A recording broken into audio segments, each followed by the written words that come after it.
सर्दी झाली तिला की बाई रुमाल कळत नाही ना आता. माझा मुलगा म्हणतो आई तिथे बापू देऊ नको, तुला 4 महिने तुझी तब्येत चांगली करायची, मोह आवर असं म्हणतो मला. एकामेकांचं होतं ना इन्फेक्शन आणि हल्ली फार लगेच व्हायला लागलं.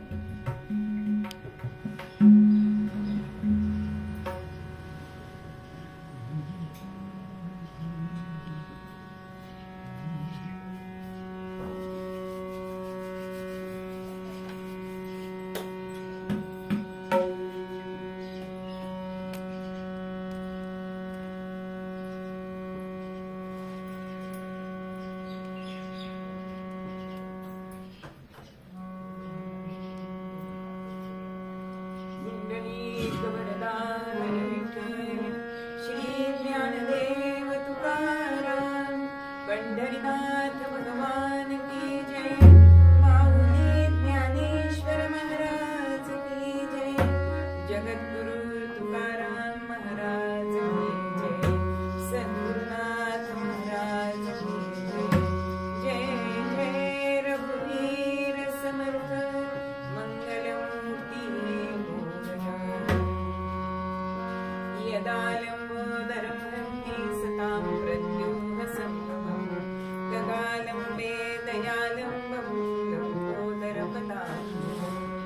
शारदा शारदा भोजवदना वदनाम्बुजे, सर्वदा सर्वदास्माकं सन्निधिं सन्निधिं कुर्यात्.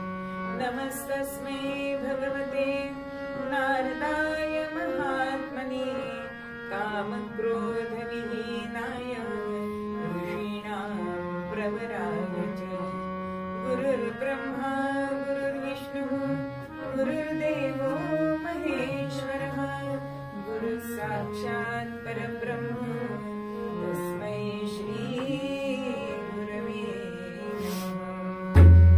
मनोजवं मारुततुल्यवेगं जितेन्द्रियं बुद्धिमतां वरिष्ठं, वातात्मजं वानरयूथमुख्यं श्रीरामदूतं शरणं प्रपद्ये. सर्वमङ्गलमाङ्गल्ये शिवे सर्वार्थसाधिके, शरण्ये त्र्यम्बके गौरी नारायणी नमोस्तुते. सीताकान्तस्मरण जय जय राम, महारुद्र हनुमान की जय. पार्वती पते हर हर महादेव, श्री अनंत कोटि ब्रह्मांड नायक राजाधिराज सच्चिदानंद सद्गुरु श्री ब्रह्म चैतन्य महाराज की जय. श्री ब्रह्मानंद महाराज की जय. जय जय रघुवीर समर्थ मंगलमूर्ती मोरया. जय जय राम कृष्ण राजा राम, जय जय राम कृष्ण राजा राम, जय जय राम कृष्ण राजा राम. नवनीत नवनीत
Ram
जनाबाई आपल्याला सांगतायत की स्त्री जन्म म्हणून न व्हावे दास. आज आपल्याला स्त्रीच्या जीवनाचा तिसरा कोण बघायचा आहे, तो म्हणजे बहिणीचा, भगिनीचा. बहीण ही असणं अत्यंत भाग्याचं आहे बरं का. याला बहिणी नाहीत ना त्यांना कळतं, म्हणजे 2 दिवसाला तर नक्कीच कळतं. रक्षाबंधन आणि भाऊबीज या 2 दिवशी बहिणीची खूप आठवण येत असते. ही बहीण अत्यंत मायेची सांगितलेली आहे की बहिणीशिवाय सगळं जग हे रित आहे असं सांगितलं. बहीण नसेल तर काय होतं हो, तर बहीण नसेल तर अत्यंत वाईट वाटतं. दुसऱ्यांच्या हातातल्या राख्या बघून हे वाईट वाटतं. मग ती बहीण लहान असो मोठी असो, पण असं म्हटलेलं आहे की मायेच हे साजूक तूप, आईच हे दुसरे रूप. अशी जशी आई माया करते तशी बहीण सुद्धा माया करत असते. बघा, आपण आपल्या जमान्यात ते पोस्टातली मुलगी हे आपण सिनेमा बघितलाय की आई वडिलांचा सगळा संसार जिने केला, आपल्या भावंडांसाठी आपल्या जीवाचं रान तिने केलं, अशी ही बहीण असते. अशी बहीण ही मिळणं अत्यंत भाग्याचं सांगितलेलं आहे. मग ही बहीण जी असते ना, तिला काय हो अपेक्षा असते का? नाही. जरी मायेचं तूप असलं, साजूक तूप असलं, तरी तिच्या वाणीमध्ये आपल्याला एक करारी धाक दिसतो बघा. लहान भाऊ असेल तर म्हणतो नाही ताई काय म्हणेल असं म्हणत असतो, पण तिची हाक सुद्धा तितकीच प्रेमळ सुद्धा असते बरं का. की आपल्या भावाला ती सहज वाचवत असते. कसं तर रात्री भाऊ उशिरा येतो आणि वडील खूप रागवतात, आणि आता भावाला काय इतकं सुनवावत असतात, पण आता ह्याच्यापासून आपला भाऊ वाचावा म्हणून ही बहीण काय करते, खोलीतनं बाहेर येते आणि म्हणते माझ्या पोटात दुखतंय, म्हणजे वडिलांचं लक्ष ती दुसरीकडे करते. मग वडील म्हणतात थांब मी तुझ्या बरोबर येतो दवाखान्यात. दादा येईल आणि 2 जण स्कूटरवरनं जातात आणि दवाखान्याच्या मध्यातच ती म्हणते दादा गाडी थांबव. अगं दवाखाना अजून लांब आहे तो म्हणतोय. ती म्हणते अरे माझ्या पोटात बिटात काही दुखत नाही, तुला वाचवण्यासाठी मी पोटात दुखत दुःखाचं नाटक केलं. आणि मग भाऊ सुद्धा तितकाच तयार असतो बर का. तो म्हणाला मला माहितीये तुला चांगली गिफ्ट उकळायची ना माझ्याकडून, म्हणजे तुझं माझं पटेना आणि तुझ्या वाचून सरेना, अशी अवस्था या भावीन भावंडांची असते. मग अगदी पूर्वीच्या काळामध्ये आपण जर उदाहरण बघितलं तर सगळ्यांचं आवडतं गाणं, भर जरी ग पितांबर तिला पाडून, भर जरी ग पितांबर तिला पाडून, द्रौपदीचे बंधू शोभे नारायण, द्रौपदीचे बंधू शोभे नारायण, भर जरी ग पितांबर तिला पाडून,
काय सांगितलं की चिंधी म्हणून की मी माझे शालू शेले पाडून घेऊ. पण द्रौपदी म्हणते मी खरी कृष्णाची बहीण नाहीये, पण त्यांनी मला बहीण मानलीये आणि त्याचं ऋण मी कसं फेडू. कारण बसने देऊनी हरी राखी माझी लाज. आज तो माझ्याकडे चिंधीसाठी आलाय, म्हणजे माझ्या काळजाची चिंधी दिली तरी त्याचं ऋण फिटणार नाही. म्हणून अक्षरशः जरतारीचा पदर तिने फाडून दिलाय आणि कृष्णाला चिंधी दिली. म्हणजे ती बहीण सख्य असो नाही तर मानलेली असो, उलट कधी कधी मानलेलंच नातं जास्त श्रेष्ठ असतं हल्लीच्या काळात. कारण जसे पूर्वी भाऊ भांडायचे ना संपत्तीसाठी, तशा बहिणी सुद्धा आता भांडायला लागलेल्या आहेत. पण मानलेल्या बहिणीनं त्याचं काही नसतं, म्हणून मानलेली बहीण सुद्धा श्रेष्ठ असू शकते. असं हे भावा बहिणींचं नातं. मग ही बहीण रक्षाबंधनासाठी जेव्हा भावाला ओवाळते तेव्हा ती त्याला तिलक लावते बघा. तर ती का तिलक लावते? तर एक ते सौभाग्याचे लक्षण आहेच. म्हणजे खरं आपल्या शास्त्रामध्ये सांगितलंय की प्रत्येकाने कपाळाला स्नान झाल्यानंतर भूमृत्यामध्ये हे तिलक लावायला सांगितलेलं आहे. कारण इथे भगवंताचं स्थान आहे. हे तुम्हाला पूजा पाणी करायला नाही मिळालं तरी इथे जर तुम्ही गंध लावलं तर तुम्हाला पूजेचं पुण्य मिळतं. पण ही बहीण औक्षण करायच्या आधी भावाला तिलक लावते. मग हे तिलक लावण्याचं दुसरं कारण काय आहे? तर जसा भगवंतानी मदनाला जाळण्यासाठी शंकर भगवानांनी मदनाला जाळण्यासाठी तिसरा नेत्र उघडला होता, तसं ही बहीण त्याला सांगतेय की मी तुला तिलक लावतेय तर तुझा बुद्धीचा डोळा उघड. मीच फक्त तुझी बहीण नाहीये तर सगळी स्त्री जाती ही तुझी बहीण आहे. म्हणजे बुद्धीचा चक्षु उघडण्याचं काम ही तिलक लावून ही बहीण करते. म्हणून भावा बहिणींचं नातं हे अत्यंत जिव्हाळ्याचं आहे, प्रेमाचं आहे, रागालोभाचं आहे, हट्टाचं आहे. म्हणजे वडिलांपेक्षा सुद्धा कधी कधी ताई आपल्या भावाकडे हट्ट करत असते. अशी ही बहीण. आता हे बहिणीचं झालं, श्रीकृष्णाचं मानलेली बहीण झाली. आता आपण सख्या बहिणीचं उदाहरण बघूया की यम आणि यमी हे दोघं बहीण भाऊ आहेत. तर आता यमीचं लग्न झालंय आणि तिला असं वाटायला लागलं की आपल्या घरी आपल्या दादानी यावं ना, यमाने आपल्या घरी यावं. आता बहिणीला वाटणं काही चुकीचं नाहीये, पण यम कोणाला घरी यावं असं वाटेल. अहो कोणालाच सासरी पसंत नाही यम घरी यायला. पण हिची एवढी कळकळ होती म्हणून यम आलाय तिच्याकडे. आणि तो दिवस होता भाऊबीजेचा. आणि म्हणून त्या दिवशी असं सांगितलं जातं की यम तिथे नसतो यमपुरीत, म्हणजे नरकामध्ये. त्यामुळे त्या दिवशी ज्यांचा मृत्यू होतो ना ते कितीही पापाचारी असले तरी सुद्धा त्यांना स्वर्गच मिळतो. पण त्या दिवशी तुम्हाला मृत्यू आला पाहिजे. म्हणजे यम सुद्धा यमीकडे जातो आणि त्या निमित्ताने सगळ्या जीवांना एक दिवस नरकाचं द्वार बंद असतं. अशी ही भावा बहिणींची कथा. मग अशी ही भावा बहिणींचं जे प्रेम असतं ते प्रेम बहीण आपल्या भावाला योग्य ती समजूत सुद्धा देत असते बघा. कशी? आता आपल्या श्रावण महिना सुरू झालाय आजपासून आपण कहाण्या वाचतो. श्रीमंत असलेला भाऊ आणि गावामध्ये सहस्र भोजन घालतोय. आता सहस्र भोजनाला 3-4 दिवस पंक्तीच्या पंक्ती उठतायत. पहिल्या दिवशी हिला असं वाटतं की आपल्याला विसरलं असेल आणि घरच्याच बहिणीलाच कशाला बोलावणं हवंय, आपण जाऊया. आणि ती आपली 3-4 मुलं घेऊन पंक्तीमध्ये जेवायला बसली. पूर्वी तूप वाढायचं काम कॉन्ट्रॅक्टर करत नसत, यजमान करत असे. म्हणजे कोण कोण जेवायला आलाय हे कळत असे. आणि तूप वाढल्याने सगळं पुण्य मिळतं हा त्याच्या मागचा हेतू आहे. आणि त्याप्रमाणे हा भाऊ तूप वाढायला आलाय. आता सगळ्या पंक्तीला तूप वाढतं आणि ज्या पंक्तीमध्ये ही आपल्या लेकरांसह बसली होती तिथे आलाय. तिच्याकडे बघितलं आणि तळपायाची आग मस्तकात गेली आणि म्हणाले, ताई तू कशाला आलीस? मी तुला बोलवलं नव्हतं ना. आज आलीस ती आलीस, उद्या येऊ नकोस. गरीब असलेली ही बहीण खालमानेनी अपमान सहन करते. कारण हातातोंडाची गाठ पडत नव्हती हो. मुलांना तरी जेवायला मिळेल म्हणून ती जेवायला आलेली असली. पुन्हा दुसरा दिवस उजाडलाय. पुन्हा असं वाटलं की लेकरांना जेवण मिळणार आहे. केला अपमान, आपलाच भाऊ आहे ना. आणि म्हणून पुन्हा गेले. दुसऱ्या दिवशी पुन्हा तूप वाढताना भावाने बघितलंय. सांगून कळत नाही का ग तुला? आली आपली डुकरासारखी पोरं घेऊन. इतका अपमानास्पद भावानी वागवलंय. आणि खालमानेनी जेवलीय. तिसऱ्या दिवशी उद्या येऊ नकोस बजावून सांगितलंय पण पुन्हा गेलीय. आणि त्या दिवशी मात्र भावानी ताटावरनं हात धरून बाजूला काढले आणि पंक्तीतून हाकलून दिले. इकडे तिची मैत्रीण भेटली आणि ती सांगते, अगं एवढी तुझी गरिबीची स्थिती आहे, तू श्रावणी शुक्रवारचं व्रत का करत नाहीस? आणि मग तिने श्रावणातल्या शुक्रवारपासून व्रत सुरुवात केलंय आणि होता होता लक्ष्मी मातेची कृपा झाली आणि ती बहीण जी निर्धन होती ती सधन झाली. आता ती बहीण सधन झाली हे भावाला कळले. अहो, एकाच गावात राहत होते, आता ती आपल्या तोला मुलाची झाली आहे म्हणून एक दिवस तिला सवाष्ण म्हणून बोलवलं.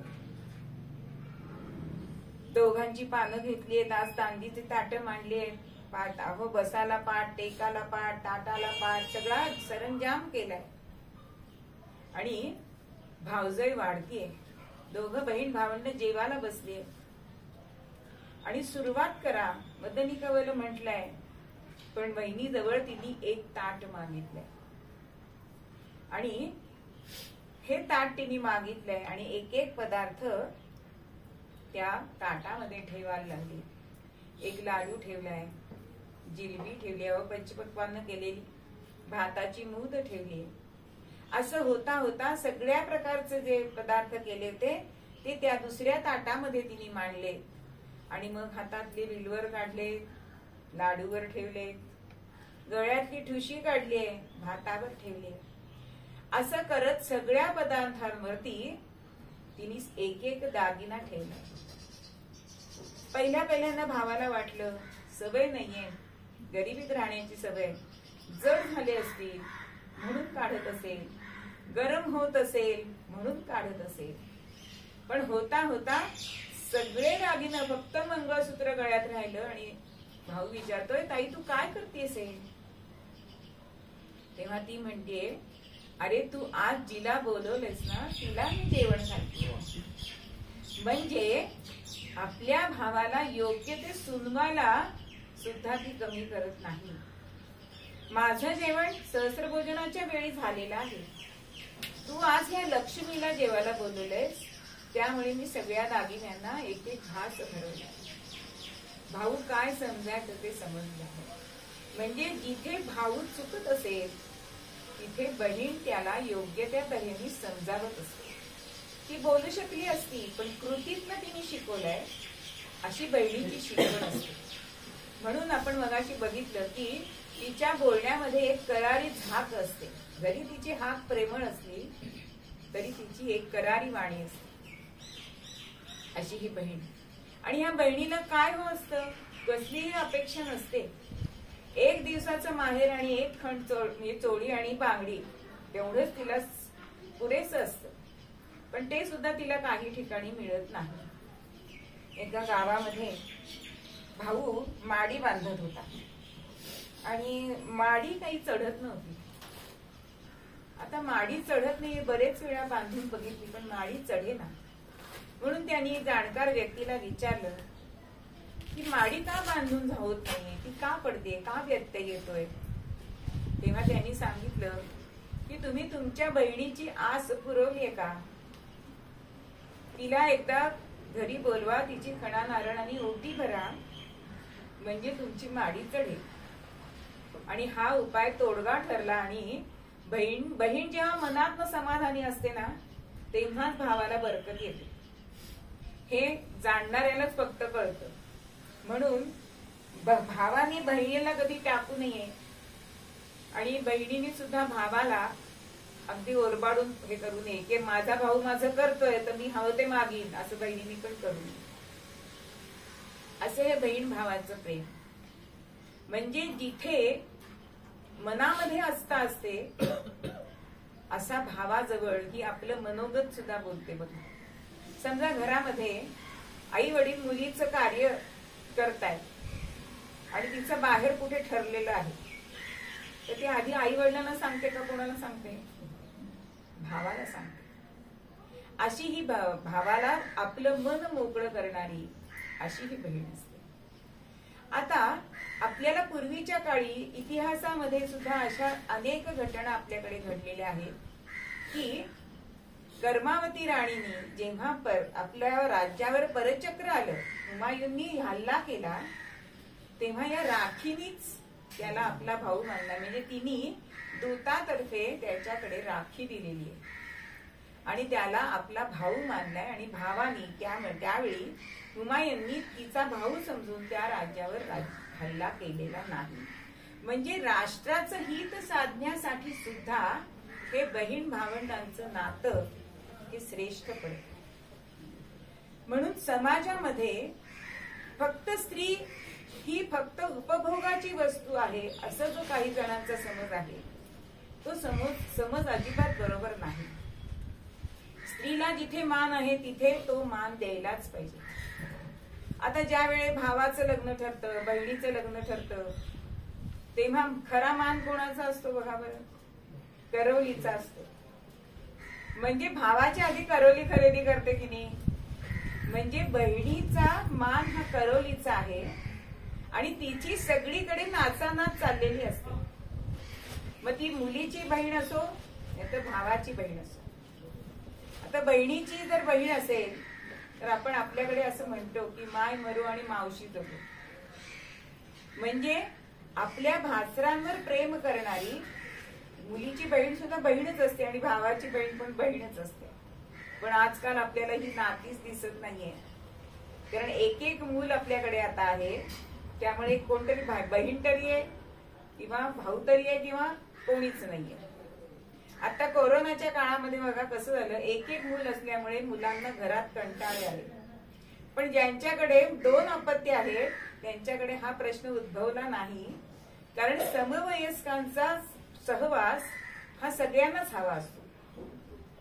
म्हणून हे जे मुलांची नाती आपण कमी करतोय, बरं आपण लोकसंख्या वाढवायचं नाही म्हणून करतोय, पण इतर वाढवत आहेत ना, त्याचं काय आहे? मग आपली लोकसंख्या कमी होते हा विचार आपण करायला पाहिजे ना, की आपल्याच देशामध्ये आपली अल्पसंख्याक होत चाललेला आहे आणि आपली नाती दुरावत आहे. कारण पूर्वीच्या काळी गाणं होतं की मी मामाच्या गावाला जाऊया. म्हणजे माहेरी, म्हणजे पूर्वी सगळ्या माहेरवशनी माहेरी जात असे. हल्ली बायकांना पण वेळ नाही आणि बोलवत पण नाही, दोन्ही पण आहे. पण ही गाणी का निर्माण झाली? त्या नात्यातनं निर्माण झालेली आहेत. म्हणून अशी गाणी आजही आपल्या का लक्षात राहतात? ती तेवढ्याच आहे. किंवा लहानपणीचे मित्र आज आपण मोठेपणी भाऊ म्हणून मानतो की नाही? हे तेच नातं आहे. मग असं नातं हे अत्यंत श्रेष्ठ सांगितलेलं आहे. पण भावा बहिणींच्या नात्यांमध्ये सुद्धा कितीतरी आपली काव्य आहेत बघा. की भाऊबीज सिनेमातलं गाणं आहे, सोनियाच्या ताटी उजळल्या ज्योती ओवाळी ते भाऊराया रे, वेड्या बहिणीची वेडी ही माया. सोनियाच्या ताटी उजळल्या ज्योती ओवाळी ते भाऊराया रे, वेड्या बहिणीची वेडी ही माया. वेड्या बहिणीची वेडी ही माया. असं हे नातं आहे की तिची माया वेडी असते. बघा, दुर्वान वाहतो ही दुर्वांची जुडी, याच्यामध्ये आपल्याला पद माहितीये, निघाले आज तिकडचे आले. ती उपदेश कोणाला करते हो? हा भावाला करते की आई नाही म्हणून मी जर तुला कधी कठोर बोलले असले तर तू मला माफ कर, पण तू सरळ मार्गावर यावास म्हणून मला ती भूमिका घ्यावी लागली. आता आपले बाबा थकले, त्यांची काळजी तुला घ्यायची, आता मी मुली नाहीये अशी समजून सांगणारी, योग्य वेळेला त्याला योग्य मार्गावर आणणारी अशी बहीण असते. आता विवाहामध्ये सुद्धा आपण बघितलं करवलीचा मान. आता गाठ बांधायला पण बहिणीच लागतात बघा. दुसरे चालतात का? दुसरे कितीतरी नाती माणसांना आहेत, मग का बहीणच लागते हो? त्याच्या मागे सुद्धा तर त्याच्यामध्ये शास्त्र सांगितलेलं आहे की बहीण आणि भाऊ हे समवयस्क असतात आणि त्यामुळे ती बहिणीच्या बरोबरीने बहिणीसारखी राहू शकते. आता नवीन आलेल्या मुलीला घरामध्ये पटकन काही सुधरत नाही, कोणाचे स्वभाव कसे आहेत समजत नाही, मग ती समजावून सांगणारी ती बहीणच असते, नणंद असते. आणि जेव्हा ती गाठ बांधते ना त्यांच्या उपवस्त्रांची, तेव्हा ती गाठ पक्की मारते बरं का. आणि ज्या वेळेला पुढच्या संसारामध्ये त्यांच्यामध्ये जर काही वितंडवाद झाले तर समजोता करायचं काम सुद्धा बहिणीच आहे. तू कुठे चुकतोयस आणि वहिनी कशी बरोबर आहे, किंवा वहिनी कुठे चुकते आणि तू कसा बरोबर आहे, यांचा समेट घालण्याचं काम हे ती करत असते. म्हणून तिला तो गाठ बांधण्याचा हा तिला मान दिलेला आहे. आता काही ठिकाणी नणंद दुरडी असं दिलं जातं बघा, हा सुद्धा तिचा मान आहे, बहिणीचा. मग जर करवली नसती ना हल्ली, कारण करवलेच नसतात हल्ली, आपण म्हणतो ना, मग आते बहिणीला घ्यायची का चुलत बहिणीला घ्यायची का मामे बहिणीला घ्यायची का मानलेल्या बहिणीला घ्यायचा, हा एक फार प्रश्न असतो. आणि जिला घेऊ त्या बाकीच्या सगळ्या रागवतात. म्हणून सख्खी बहीण असणं चांगलं की नाही. म्हणजे परत आपली हरिदासाची मूळ कथा कशावर येते की मुलगी असायला पाहिजे. मग अशा वेळी हा मान घेण्याचा कोणाचा अधिकार आहे, तो बहिणीचा आहे. म्हणून बहिणीचं नातं हे अत्यंत जिव्हाळ्याचं असं आहे. बहीण भावंडात नेहमी भांडणं होत असतात, पण ती खरोखर वरवरची असतात, आतमध्ये माया असते. म्हणजे लग्न ठरलं की भाऊ काय म्हणतो, आता मला तू गेलीस ना सासरी की मला माझी खोली, स्वतंत्र खोली मिळेल, असं बहुतेक सगळ्या घरांमध्ये हे होतात संवाद. पण ज्यावेळी प्रत्यक्ष ती निघते तेव्हा कोण रडत असतं, तर भाऊ रडत असतो. म्हणून भावा बहिणीचं नातं हे शब्दामध्ये आपण वर्णन करू शकत नाही असं आहे. म्हणून त्या नात्याला जपणं हे दोघांचंही काम सांगितलेलं आहे. मग अशी बहीण भावांची नाती ही जर आपण जपली तर हा कोण आपण जास्त पुष्ट करू असं आपल्याला वाटतं की नाही. मग असं हे बहिणीचा कोण हा श्रेष्ठ सांगितलेला आहे. म्हणून बहिणीच्या नात्याने आपण सगळ्यांकडे जर बघितलं आणि भावांनी जर सगळ्यांकडे बहिणीच्या नात्याने बघितलं तर जर आता जे स्त्रियांवर अत्याचार होत आहेत ते अत्याचार कमी होतील. त्यामुळे म्हणजे शेजारी बसमध्ये बसलेल्या मुलींना आज रात्री मुलींना यायला का भीती वाटते, कारण सगळेजण भाऊ नाहीयेत म्हणून. आज सेकंड शिफ्टून येणाऱ्या मुली जीव मुठीत धरून का येतात, ते ह्याचं कारण हे आहे. म्हणून प्रत्येक पुरुषाने इतर स्त्रियांना बहिणीप्रमाणे जर वागवलं, त्यांना बहीण मानलं तर हा प्रश्न येणार नाही. प्रत्येक स्त्रीला असा मनाचा आधार मिळेल की माझा धर्माचा भाऊ माझा इथे उभा राहील. शिवरायांची एक कथा सांगते की ज्या वेळेला एका गढीवरती शिवरायांच्या सैनिकांनी हल्ला केला, देसाई यांची गढी होती आणि त्या गढीमध्ये लढत कोण होतं, तर एक स्त्री लढत होती, कारण पती निवर्तलेला होता. एक छोटं बाळ आणि ती स्त्री असं ती गढी आपल्या सैनिकांकडनं लढवत होती. पण शेवटी हार तिची झाली आणि शिवराय तिथे गढीमध्ये गेले आणि आता तिच्या मुलाला त्यांनी हातात घेतलं. आता साहजिकच त्या स्त्रीच्या मनाला काय वाटतात की आता हा राजा माझ्या मुलाला काहीतरी करणार. तेव्हा ती म्हणतीये की मला तुम्ही काही शिक्षा करा, मला काही दंड करा, पण माझ्या पोराचा जीव वाचवा. तेव्हा शिवराय तिला म्हणताय की माझ्या हातामध्ये, कारण त्यांनी एका सेवकांकडनं वाटी चमचा घेऊन दूध आणलेलं होतं, कारण इतका तो ताना होता मुलगा. मी माझ्या भाच्याला दूध पाजतोय असं शिवरायांनी म्हटलंय. म्हणजे तिला धर्माची बहीण केलीये आणि नुसती बहीण नाही केली, तर ती गढी तिच्या नावावर, आपल्या भाच्याच्या नावावर केली. आणि आज कर्नाटकाच्या जवळ कुठेतरी असं मंदिर आहे की शिवराय सिंहासनावर बसले, ते तान्ह मूल हातात आहे, त्यांच्या हातात वाटी आणि चमचा आहे आणि ती स्त्री त्यांच्याकडे अनिमिष नेत्रांनी बघतीये की हा माझा धर्माचा भाऊ कसा आहे. म्हणून शिवरायांच्या राज्यात सुद्धा सगळ्यांना का स्थैर्य झालं होतं मनाला, की सगळ्या या बहिणींना वाटत होतं की राजा आमचा धर्माचा भाऊ आहे. तो नुसता कल्याणकारी राजा नाही, तर तो आमचा भाऊ सुद्धा आहे. ही जाणीव प्रत्येक स्त्रीच्या मनामध्ये स्वराज्याच्या काळामध्ये होती. आज सुद्धा ही परिस्थिती आपण आणू शकतो. हे प्रत्येकाने जर ध्यानात घेतलं तर प्रत्येक स्त्रीला असं वाटेल की आपला स्त्रीचा जन्म आलाय तरी आपल्याला उदास व्हायला नको. आणि हेच आपल्याला मूळ पद्यामध्ये जनाबाई सांगतात.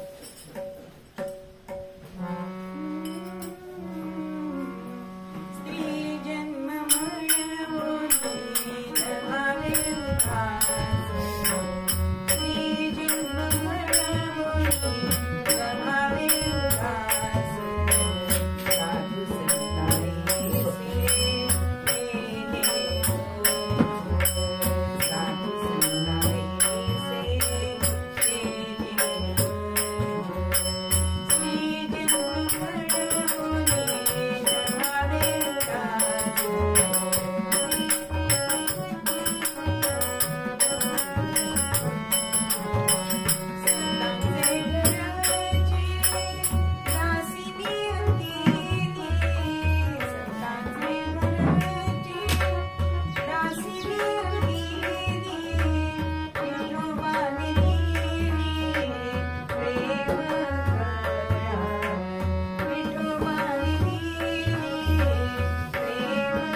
एकदा भजन करूया.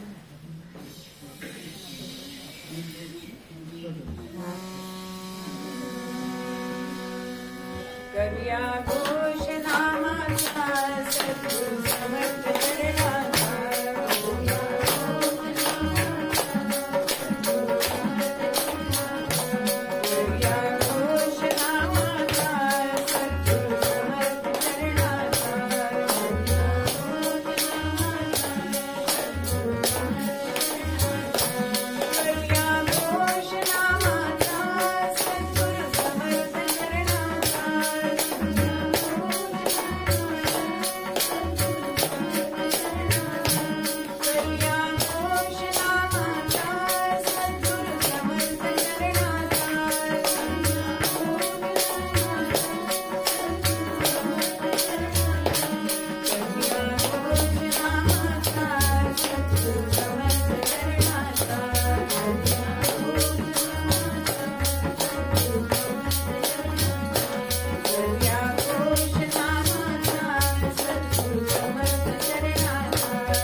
विठ्ठलराव, विठ्ठलपंत आणि रुक्मिणी आपेगावला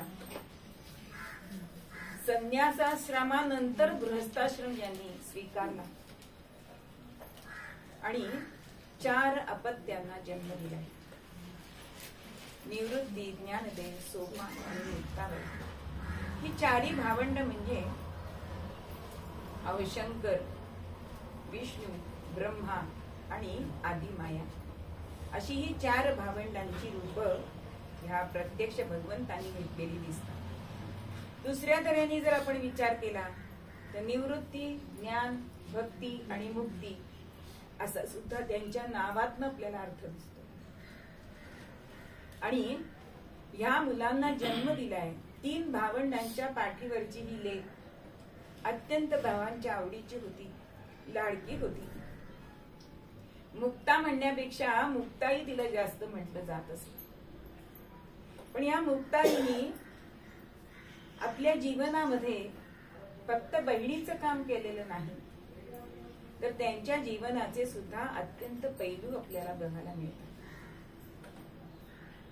ज्या वेळेला ही 3ही मुलं मौंजी बंधनाच्या वयाची झाली आहेत आणि विठ्ठलपंतांनी माझ्या मुलांच्या मुंजी होऊ देत म्हणून गावातल्या ब्राह्मणांना गळ घातली, तेव्हा त्यांनी सांगितलंय शुद्धीपत्र घ्यायला तुम्हाला पैठणला जावं लागेल, पण तुम्ही जर देहांत प्रायश्चित्त घेतलं तर आम्ही देऊ असं सांगितलं. म्हणून आई वडिलांनी म्हणजे विठ्ठलपंतांनी आणि रुक्मिणीबाईंनी ही देहांत प्रायश्चित्त घेतलंय.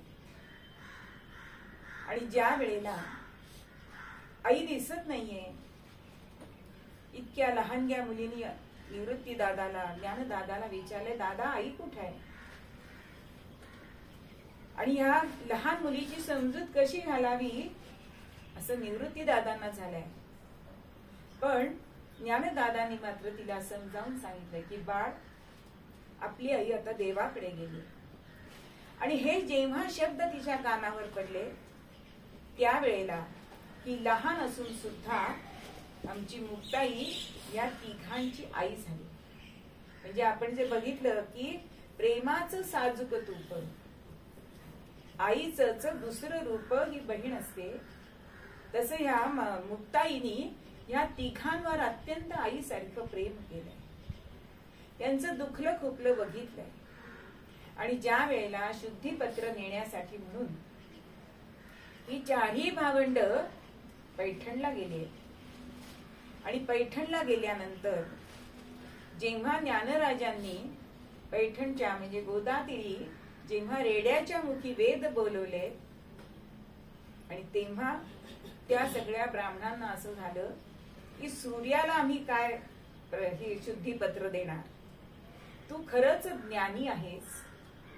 आणि ह्या पुढे हे सगळे जण नेवासाला गेले. नेवासाचं सगळं कार्य झालंय म्हणजे गीता जिथे सांगितली गेली तर आपण पुढे बघायचं म्हणून आता विस्तृत सांगत नाही. आणि सगळं हे कार्य जे यासाठी ज्ञानदेवांचा जन्म झालाय ते कार्य झालंय. आणि ही चारही भावंड निघाले ती कुठे आली आहेत तर पुंटांबे गावाच्या जवळ त्यांना असं कळलं की चांगदेवांची तिथे मोठा आश्रम आहे आणि अत्यंत तपस्वी असणारे असे हे चांगदेव तिथे राहतात. मग एवढ्या मोठ्या तपस्व्याचं आपण दर्शन घेऊया म्हणून ही चारही भावंड तिथे गेली. आणि तिथे जात आहेत तर काय दिसलं तर चांगदेव ध्यानस्थ बसलेले आहेत, काही गावकरी त्यांच्या समोर बसलेले आहेत आणि काही प्रेत सुद्धा समोर ठेवलेली आहेत. आणि त्या प्रेतांबरोबर एक मेलेलं कुत्र सुद्धा एका माणसाने तिथे आणून टाकलेलं होतं. आता मुक्ताबाईला मोठं आश्चर्य वाटतं की प्रेत घेऊन का बसले. तेव्हा ती त्या लोकांना विचारते की तुम्ही इथे का बसलायत. ते म्हणतायत की आता यांनी समाधी लावली आहे. म्हणजे शिष्य पण पुढे आलेत की कोण आहेत मुलं आणि शिष्य पुढे आलेत आणि म्हणतायत की आमचे गुरुदेव आता 2-3 दिवसांनी डोळे उघडतील आणि त्यांची कृपा दृष्टी ह्या प्रेतांवर टाकतील आणि मग ही माणसं जिवंत होती. म्हणून ही सगळी लोक त्यांची आवडतील. तर त्या माणसाचं कुत्र आवडतं होतं म्हणून त्या तिथे कुत्र सुद्धा तिथे मेलेलं आणून ठेवलेलं होतं.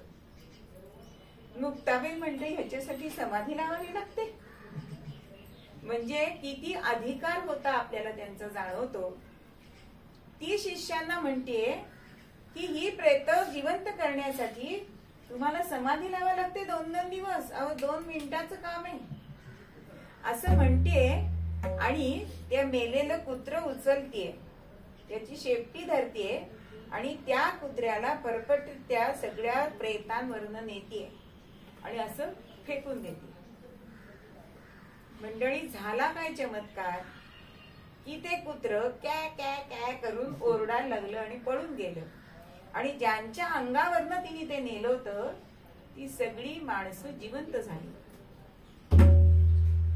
असं बघितल्यानंतर चांगदेवांच्या शिष्यांना मोठं आश्चर्य वाटलं की एवढी ही लहान मुलं आणि पोरगी आणि हिचा एवढा अधिकार. आता त्यांचं दर्शन घ्यायला आलेले पण हे समाधी म्हणून मुक्ताच म्हणते आपल्या भावंडांना त्यांना यायचं असेल तर येतील आपल्याला भेटायला, आता आपण जाऊया. म्हणजे सडेतोड बोलणारी अशी आमची मुक्ताबाई होती. जसं नामदेवांना गर्व झालेला गुरु नको म्हणून आपण आख्यान बघितलं की जयाला देवाचा शेजार पण कार्य अहंकार नाही गेला, असं स्पष्ट वक्तेपणा पण आमच्या मुक्ताबाईकडे होता बरं. आणि ती चारही भावंड निघून गेली. 2 दिवसांनी चांगदेवांनी समाधी सोडलीये पण आज एकही प्रेत समोर नाही. त्यांना वाटतं एकही आज ह्या 2-3 दिवसात कोणीही मनुष्य निधन पावलेलं नाही. आणि अशी जेव्हा त्यांनी विचारणा केली तेव्हा शिष्य मंडळी सांगतायत काय काय झालं. ती छोटी पोरगी तिने कुत्र नेलं आणि सगळी प्रेत जिवंत झाली. आणि ती जाताना काय म्हणालीये, जर त्यांना भेटायचं असेल तर ते भेटायला येतील असं म्हटल्यानंतर म्हणजे त्यांच्याही चांगदेवांच्या सुद्धा कानावरती ही चारही भावंडांची कीर्ती गेलेली होती. आणि म्हणून ते पत्र घ्यायला बसले. आता पत्र लिहितायत. पूर्वीचे कागद ते रेघा आखलेले नसायचे, कोरे असायचे. आता 1400 वर्ष वय, कारण प्रत्येक वेळेला यमाला हुलकावणी दिलीये असं त्यांनी केलंय म्हणून त्यांचं वय एवढं होतं. आता ज्ञाना किती लहान आहे, मग त्याला तीर्थरूप लिहावं तर तो वयाने लहान आहे. चिरंजीव लिहावं तर तो ज्ञानाने मोठा आहे. मग मायना काय लिहावा हेच समजेना. मायन्याशिवाय पत्र नाही, म्हणून शेवटी कोरा कागदच आपल्या शिष्यांबरोबर पाठवून दिला. आता त्या दिवशी ही चारही भावंड गावातल्या एका पडक्या भिंतीवर बसलेली होती. आता सुरुवातीला बसले ते निवृत्ती, मग ज्ञानदेव, मग सोपान आणि मुक्ताबाई या क्रमाने बसलेले. त्या शिष्यांनी कागद आणून दिला तो निवृत्तीनाथांच्या. निवृत्तीनाथांनी बघितलाय, काहीच लिहिलेलं नाही, पाठी दिलाय. ज्ञानदेवांनी दिलाय, बघितलाय, पाठीमागे दिलाय. सोपान देवांना दिलाय, सोपान देवांनी बघितलाय, मुक्ताबाईच्या हातात दिलाय. आणि मुक्ताबाई म्हणते, एवढी वर्ष जगून कोरा रे कोरा. इथे परत स्पष्ट वक्तेपणा तिचा दिसतो आपल्याला. आणि तेव्हा निवृत्ती म्हणतात की अगं काहीतरी लिहिलेलं असलं ना की ते खोडून पुन्हा लिहायचं हा त्रासाची गोष्ट आहे. मग कागद कोरा आहे तोच परवडला. आणि एवढ्यामध्ये वार्ता येते की चांगदेव तुम्हाला भेटायला येत आहे. कसे भेटायला येत होते? वाघावर बसून, सर्पाचा चाबूक करून, मोठ्या मोठ्या म्हणजे जवळजवळ 2000 वगैरे असे त्यांचे शिष्य एवढा लवा जमा घेऊन हे ज्ञानदेवांना भेटायला येत होते. या भावंडांची कीर्ती ऐकून. आणि झालं. आता ही म्हणतीये ज्ञानदादा, कारण ज्ञानेश्वरांशी तिचं जास्त चालायचं बरं का. सगळीच आपली भावंड तरी आपल्या आपलं त्यातल्या त्यात कोणाचं तरी जास्त पटत. तसं तिघही भाऊ असले तरी ज्ञानदादाशी तिचं जास्त पटायचं. आणि ती म्हणतीये की एवढे मोठे तपस्वी येत आहेत तर आपल्याला त्यांना सामोरं जायला नको का? आणि ज्ञानदेवांनी निर्जीव भिंतीला सांगितलंय की चल. आणि ती जमिनीपासून निघाली आणि आकाश मार्गाने जिथे हे होते तिथे त्यांना सामोरे गेले. आता ते बघतायत आकाश मार्गाने ही भिंत चालत आली आहे. म्हणून मनामध्ये विचार येतोय की आपली सत्ता फक्त सजीवांवरती आहे. आपण वाघाला ताब्यात ठेवू शकतो, सापाला सर्पाला घेऊ शकतो, पण निर्जीव भिंत चालवण्याचं सामर्थ्य एवढं तपोबल आपल्याकडे पण नाही. आणि ते एवढ्याशा लहान मुलाच्या अंगामध्ये आहे. आणि म्हणून ते वाघावरनं उतरले. आणि तेव्हा ज्ञानदेवांनी मुक्ताबाईकडे बघितलंय आणि त्या कागदावरती ज्ञानदेवांनी 65 श्लोक लिहून पाठवले होते. पण त्याचा अर्थ चांगदेवांना कळला नाही. आणि तो अर्थ कळण्यासाठी, विचारण्यासाठी आणि त्यांना भेटण्यासाठी म्हणून ते येत होते. आणि ज्ञानदेवांनी मुक्ताईकडे बघितलंय आणि सांगितलंय आता वेळ आलेली आहे, मनोभूमी शुद्ध झालीये. म्हणून चांगदेव 65चा अर्थ आमच्या मुक्ताबाईंनी चांगदेवांना सांगितला. म्हणजे 1400 वर्षाचा शिष्य आणि 8 वर्षाचा गुरु, असं ही गुरु शिष्यांची जोडी आहे. की चांगदेव शेवटी मुक्ताबाईच्या पायावर पडतात, त्यांना शरण जातात आणि तेव्हा त्यांना आत्मज्ञान होते. अशी ही आमची मुक्ताबाई की ज्या वेळेला म्हणजे आपण म्हणतो की आपण पूर्वरंगामध्ये बघितलं की बहीण कशी समजूत घालते भावाची, तर आमच्या या मुक्ताबाईंनी सुद्धा ज्ञानदादाची समजूत घातली बरं. कारण भिक्षा मागायला गेलेले आमचे ज्ञानोबा, पण ही मुलं गेली की गावातली लोक त्यांना उणं उणं बोलत असत की तुमची सावली सुद्धा आमच्या अंगावर नको, अद्वा तद्वा त्यांना घालून पाडून बोलायचे. आणि एक दिवस भिक्षा मागायला गेले आणि त्या बाईनी जी भिक्षा घातली ती भिक्षा दुसऱ्या माणसाने मातीमध्ये ओतून टाकली. आता ह्या गोष्टीचा ज्ञानदादांवर एवढा परिणाम झाला की घरी येऊन आपल्या कुटीची ताटी म्हणजे दरवाजा लावून बसले. सोपानदेव गेले समजूत काढायला, राग काढायला, पण ज्ञानदेव काही ताटी उघडे ना. म्हणून आपण लहान असलो तरी आज आपल्याला आईच्या मायेने ज्ञानदादाला समजवायला पाहिजे. असं तिने समजवलंय, मनाशी ठरवलंय आणि दरवाजाशी गेलीये आणि म्हणतीये, सोडून असा लडी बाळले काय, सोडून असा लडी बाळले काय, जरा ज्ञान देवा मुक्तायेचे काही काय, जरा ज्ञान देवा मुक्तायेचे काही काय, सोडून असा लडी बाळले काय, जरा ज्ञान देवा मुक्तायेचे काही काय, जरा ज्ञान देवा मुक्तायेचे काही काय, शब्द एक एक थेंब अमृताचा, शब्द एक एक थेंब अमृताचा, पुन्हा ऐक मारी ओघवरती माझ्या, शब्द एक एक थेंब अमृताचा, पुन्हा ऐक मारी ओघवरती माझ्या, अश्रुसागराचा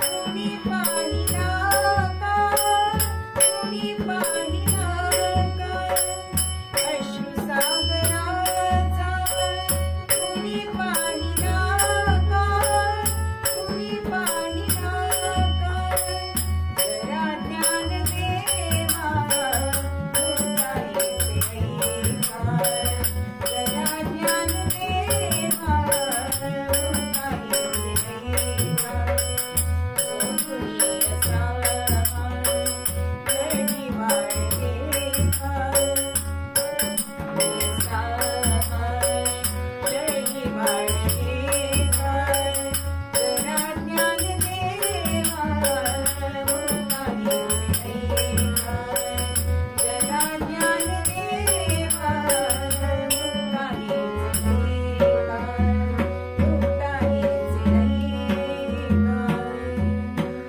म्हणून तिने 41 ताटीचे अभंग त्यांना समजवण्यासाठी लिहिले.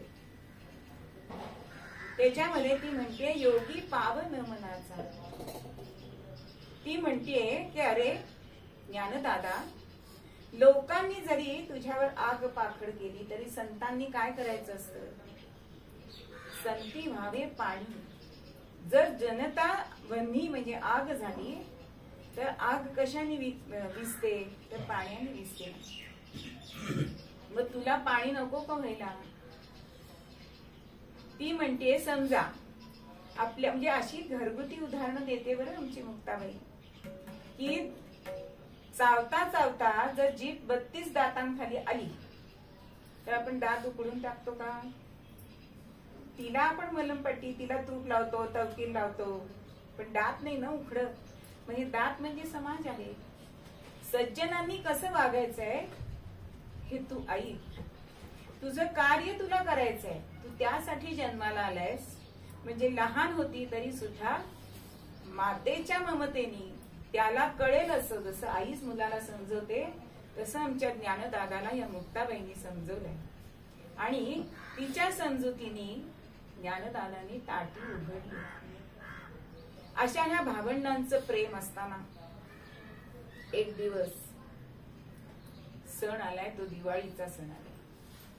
आणि ज्ञानदेव तिला म्हणतायत, आली दीपवाळी मुक्ते, आली दीपवाळी मुक्ते, आम्ही बंधू तुझे तिथे देख, आम्ही बंधू तुझे तिथे येत, गाणी मांडे रुचिर करावे, मांडे रुचिर करावे, सेवुनी त्याचा घेऊ आम्ही आनंद. राम राम हरे हरे राम, राम राम राम हरे हरे राम, राम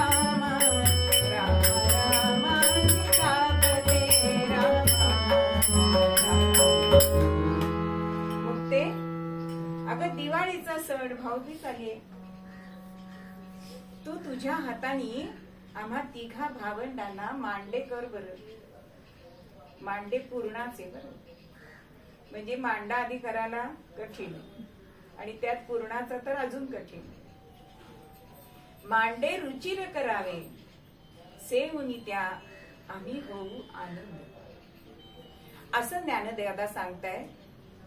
आणि बहीण तर भावांसाठी काहीही करायला तत्पर असते.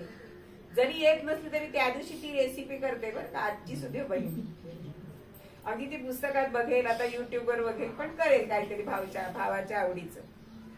आणि त्या काळातली तर ही बहीण आणि ती लगेच ज्ञानदादाची जिनी त्यांनी जी फरमाईश केली होती ती हे करण्यासाठी सगळी तिने तयारी केली. पुरण शिजवलंय आणि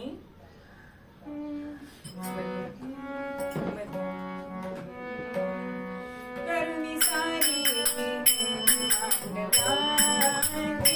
करुणी सारी मुक्तानी घाली मुक्तानी घाली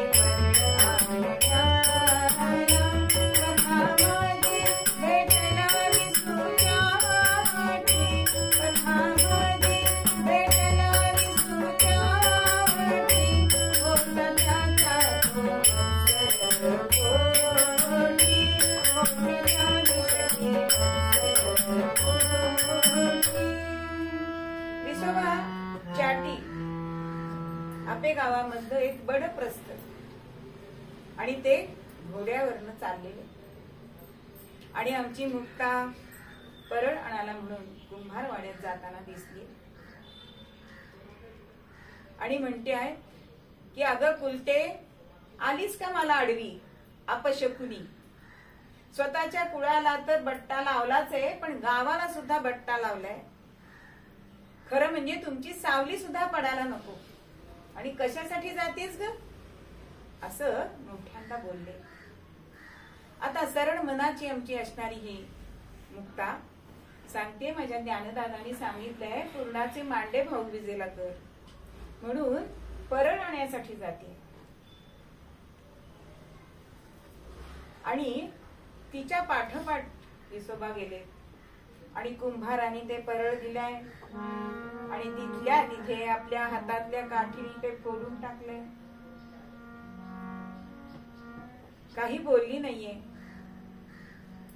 त्या ते परळ मिळालं नाही म्हणून ती कुंभारदादांना पुन्हा एक परळ द्यायला सांगते.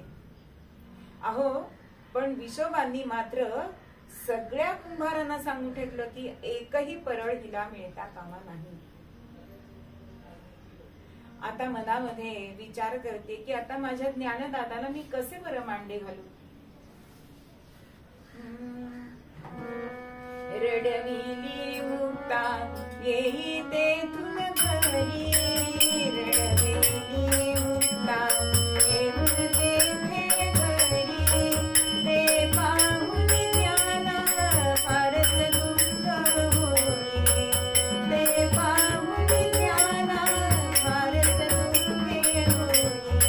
अहो ती रडवेली अशी मुक्ता घरी येते आणि तिला असे रडत रडत येताना ज्ञानदाला अतिशय वाईट वाटलं की का बरं माझी बहीण रडते. आता सोडते तुझे रडणे तुझे ग बाई आता सोडते तुझे रडणे आता गे बाई इथे काय कमी गे शोधून तुझी बाई इथे काय कमी गे शोधून तुझं बाई इथे काय कमी गे शोधून तुझी बाई. मुक्ता रडू नकोस ग. काय झालं तुला रडायला. म्हणून डोळे पुसत ती ज्ञानदादाला सांगते ज्ञानदादा अरे मी परळ आणायला गेले आणि मला परळ नाही रे घेऊ दिलं विसोबांनी. आता काय करायचं. तुम्ही तर मला मांडे करायला सांगितलेत आणि मी मांडे कसे करू. तिची समजूत घालताना ज्ञानदादा म्हणताय योगशास्त्र जाणतसे योगशास्त्र जाणतसे शुद्ध स्वस्थ चित्त हे योगशास्त्र जाणतसे योगशास्त्र जाणतसे शुद्ध स्वस्थ चित्त हे रांधण्यास कशा हवा अगर रांधण्यास तवा कशाला हवाय तू आत्ताच्या आत्ता सगळी तयारी कर मी तुला तवा करून देतो मी माझ्या पाठीचा तवा आहे ना तुझ्यासाठी तू रडू नकोस तुझी सगळी तयारी तू माझ्या इथे घेऊन ये आणि माझ्या पाठीवर तू तव्यावर तुझे तू मांडे भाजायची तयारी सुरू कर अजिबात वाईट वाटून घेऊ नकोस आणि इकडे आता ही मुलं कशी काय पुरणाचे मांडे खाणार नुसती तिची परड फोडून थांबली नाही विसोबा ते बघायला त्यांच्या कुटीशी आले तर असा माणसाचा स्वभाव असतो की नुसता त्रास देऊन थांबायचं नाही त्यांच्या जखमेवर मीठ कसं चोळता येईल तसे हे त्या काळातली लोक आणि त्यांच्या झोपडीच्या इथे खिडकीशी उभे राहिले आमच्या ज्ञानदेवांनी काय केलंय कोणवे झाले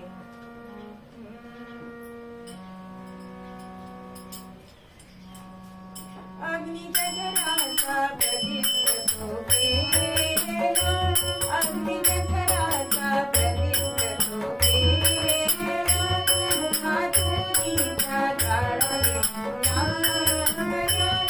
मुखातुरीच्या जाळाले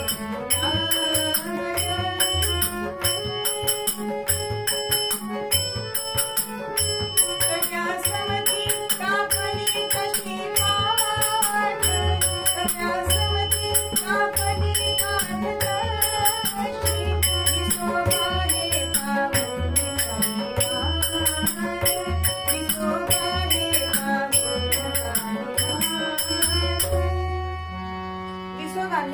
खिडकीतनं डोकावून बघितलंय तर काय दृश्य दिसलंय तर ज्ञानदादा ओणवा झालेला आहे आणि ज्ञानदादांनी काय केलंय जठराग्नीत प्रदीप्त केलंय आणि तव्यासारखी पाठ त्यांची लाल झाली आणि मुखातून ज्वाळा येत आहे आणि मुक्ताबाई त्या गरम झालेल्या पाठीवरती मांडे भासते हे चित्र बघितलंय आणि स्वतःच्याच करणीवर लज्जित झाले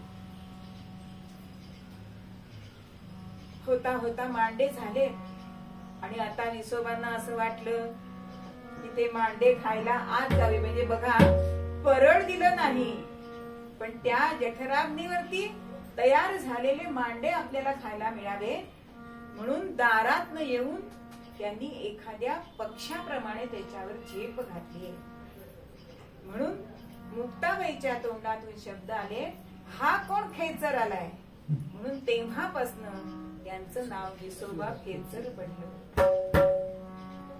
कारण पक्षाची योनीला खेचर असं म्हटलं जातं आणि म्हणून तेव्हा त्यांचं नाव चाटी हे जाऊन खेचर असं पडलं म्हणजे प्रत्येक ठिकाणी आपल्याला मुक्ताबाईचा जो श्रेष्ठत्व आहे ते आपल्याला दिसतं आणि त्यावेळेला मात्र मनाने शुद्ध झालेले असे विसोबा चाटी इथे येतात आणि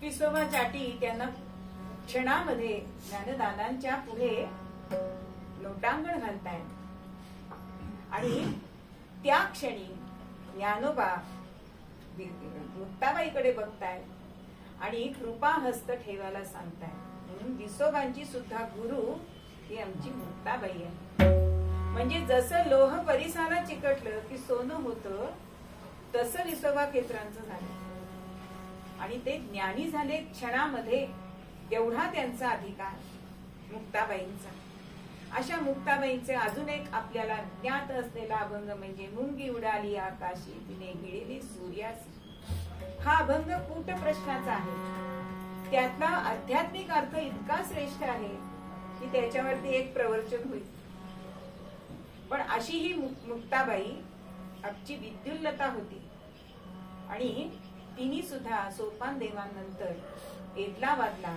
जी समाधी आहे तिचं मंदिर आहे जर तिथे कोणी गेलात तर तुमचं दर्शन जरूर घ्या. स्त्री संतांमध्ये पहिली स्त्री असणारी स्त्री संत ही आमच्या मुक्ताबाई आहे. लहान वय होतं पण कीर्ती महान होती असं ज्ञानदादा आणि ह्या मुक्ताबाईंचं प्रेम बहीण भावंडांचं होतं की प्रत्येक ठिकाणी मुक्ताबाईंनी त्या वेळी म्हणजे ज्ञानेश्वरी जरी लिहिली ना तरी ते टाटी उघडल्याचे अभंग लिहिले म्हणून ज्ञानदेवांच्या हातून त्यांची ज्ञानेश्वरी लिहिली गेली. जसं निवृत्तीदादांनी त्यांना आग्रह केला की तू हे कार्य कर पण त्याच्यामध्ये अर्धा वाटा आमच्या मुक्ताबाईंचा सुद्धा आहे. अशी ही प्रेमळ असणारी बहीण, योग्य त्या वेळी समजावणारी बहीण, अशी ही बहीण भावाचं नातं असतं. आणि हे नातं परिपूर्ण करण्यासाठी आपण स्त्री जन्माला आलोय म्हणून कधीही उदास व्हायचं नाही. हेच आपल्याला मूळ पद्यामध्ये जनाबाई सांगतात. स्त्री जन्म म्हणवोनी रहावे उदास, स्त्री जन्म म्हणवोनी रहावे उदास, साधू संताईचे केले मज, साधू संताईचे केले मज, स्त्री जन्म म्हणवोनी रहावे उदास, स्त्री जन्म म्हणवोनी रहावे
सागर